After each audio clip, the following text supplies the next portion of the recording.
Hey, Mikey, every team brings their own strengths into a game. I'm just wondering, what are keys for you to move the puck against a team like Colorado?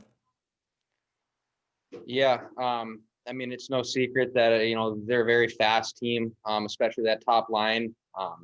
But they come hard. They get pucks in, and you got one, two, sometimes even three guys coming on you. So it's kind of knowing what you got to do with the puck before you're getting there, because once you touch the puck, it's either a bump left or a bump right. You don't have a whole lot of time to make a play. So with how hard they come like that, it's having guys in spots ready to move the puck north whenever you get the chance. Thank you. Next up is Zach Dooley. Hey, Mikey, when you're on the PK and you're playing a team that moves the puck around, as quickly as Colorado does, are there any specific adjustments you guys have to make to defend that power play? Yeah, I mean, I think like any other team in the league, everybody's power play has a lot of high-end skill players. Obviously, Colorado's got that top-end talent. And like you said, they move the puck quick. So I think it's being in control, and when they have the puck, you're not going to be able to really pressure them as much, just based off how fast they can read and make plays. So it's being in the right spot, trying to know where your stick needs to be. Maybe try and do a little pre-scout, see what plays they like to run, so you can kind of anticipate what might be coming. At 5-on-5, after maybe a little bit of a slow start, it seemed like you guys were able to skate with them and were able to really kind of impose your game a little bit. Did you feel the same way, at least in kind of the last 2.5 periods? Yeah, like you said, I feel like the start we were on our heels a bit. They came with a big push. We knew they were gonna. Once we started, getting pucks behind their D, getting on them, getting on the forecheck, trying to establish more of our system the way we want to play, I think we started having a lot more success. And offensively, we found some more looks. Defensively, we weren't scrambling as much. So I think once we kind of got our legs going, got our forecheck established, we had things starting to go our way a little bit more. Thanks, Mikey. Next up is Jack Harris. Hey, Mikey, what did your off-season look like? Where did you spend it? Kind of what did you get to do maybe that, in a normal sort of summer you wouldn't have been able to?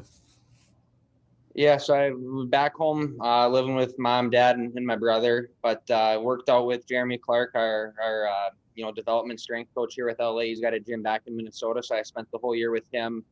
We had a great summer together. Having the extended off season is something we're probably never going to get again. So being a younger guy, still trying to develop physically, I tried to take advantage of it.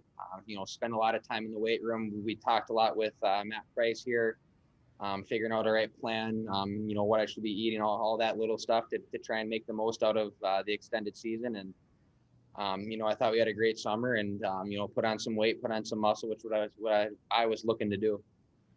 Obviously, like the circumstances of it, you don't want, but like just having that extra time for somebody who knew you're going to get ready to make the jump up to the NHL. I mean, how important do you think that's been in your development and sort of the strong start to the season you've been able to get off to? Yeah, obviously it was huge. I think it's the same for a guy like Gabe. We haven't had a lot of time, throughout the past couple summers. You get your normal 3 months or whatever it is, but what we have, 6 months here where we were able to, consistently be in the gym, worry about, what we can do to get bigger, faster, stronger. And, all the stuff on the ice will kind of take care of itself. But especially those first 3 months, it was, pretty heavy in the weight room, trying to, make as many, gains as we could there. And then throughout the second half of summer, it's getting back on the ice, figuring out, how it's all going to apply, and kind of trying to get a feel for playing the game again. Thanks, Mikey. Next up is Daryl Evans.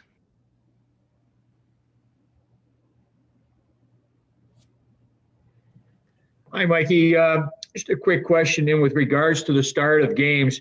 What can the Kings do differently to be able to establish the tone of the game and maybe dictate the way that they want to play? In the last few games, you're falling behind, and it seems like you're having to adjust to the other team's play as opposed to you guys dictating and establishing your game early. Yeah, I think, kind of like what happened last night. I think, Colorado got some pucks in behind, our defensemen early. They got in on the forecheck. Not only, it kind of makes us turn around and scramble a bit, but it gets their legs going, gets their engines going. So I think if we're a little cleaner with the puck, first 5-10 minutes of the game, we get pucks deep. We're able to get in on the forecheck and, make them kind of, scramble and try and make plays quick. I think as we saw as the game went on, we started doing that a bit more and gave us some good momentum and energy. Thank you.